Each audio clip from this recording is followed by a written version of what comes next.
This is a letter from the Western Cape Education Department, and it says that from the 1st of January 2025, more than 2,000 teaching posts are going to be cut in the Western Cape.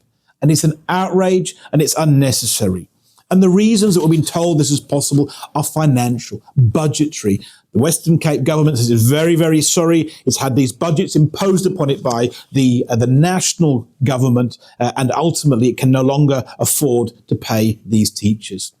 Well, that is only half of the story, because there's plenty of money in the Western Cape, but the problem is the way that we're governing the Western Cape at the moment means that we cannot spend that money ourselves. And where is that money?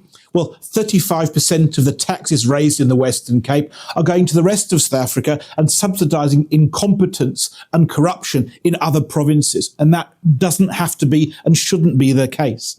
Then we've got nearly a million people illegally occupying land in the Western Cape and consuming services, and that money is being spent on providing services to people who are here illegally is then being denied to the services to the people who are here legally.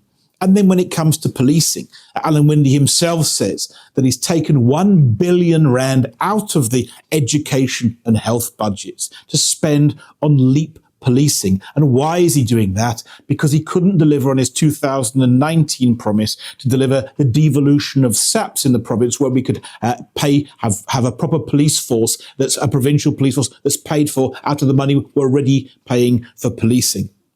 And ultimately, the reason we have all of these issues is a story of cowardice. The cowardice of the DA Western Cape government, that its 15-year outright majority, and the things that it's refusing to do because they're politically uncomfortable, they're politically correct, if you like, they're woke.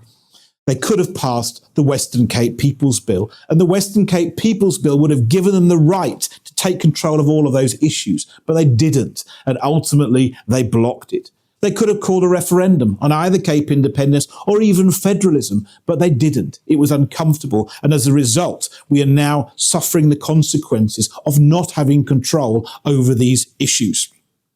So there's a lesson there. It's an important lesson that we have to have the courage to stand up when we have the opportunity.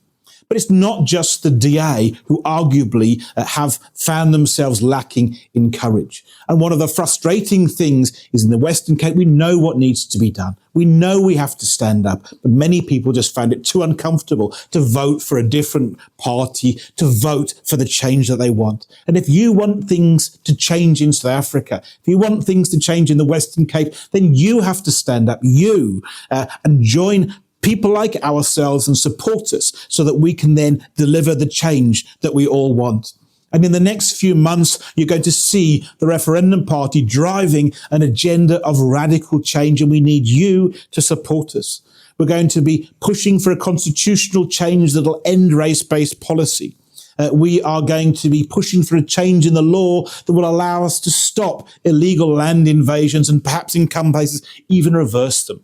We're going to be pushing for changes so that we can retain more of our tax money in the Western Cape and provide services. And of course, we're going to be pushing for a referendum, Cape independence, federalism, it must come first, so that we can change the system of government, so that we don't need to find ourselves in a situation where we're needlessly losing 2,000 or more than 2,000 teachers, and the education of our children is suffering.